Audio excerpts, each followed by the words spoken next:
Ky është çifti që u përfshi në ngjarjen e rëndë në Shkodër, publikonin gjithmonë foto duke qeshur.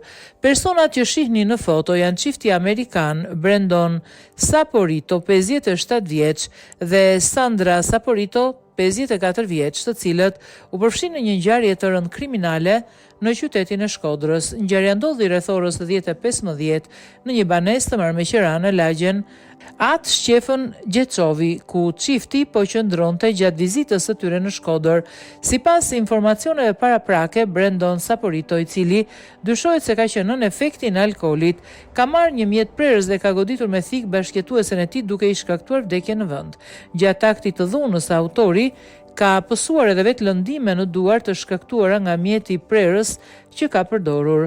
Ai u shoqërua më pas nga shërbimet e policisë dhe ekipet mjekësore për të marrë ndihmën e nevojshme në spital.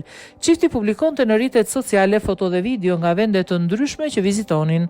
Ata dukeshin të lumtur pranë njëri tjetrit. Së fundmi, partnerët kishin vendosur të vizitonin Shqipërinë dhe kishin mbërritur në vendin tonë që ditët e fundit të muajit mars. Ata kishin ndarë në rrjetet sociale momente të vizitës së tyre në qytete të ndryshme, përfshirë Tiranën dhe Shkodrën, ku edhe ndodhi tragjedia. Hetimet për të zbuluar motivet e krimit vijojnë, ndërkohë që autori ndodhet nën kujdesin e mjekëve dhe nën mbikëqyrjen e policisë.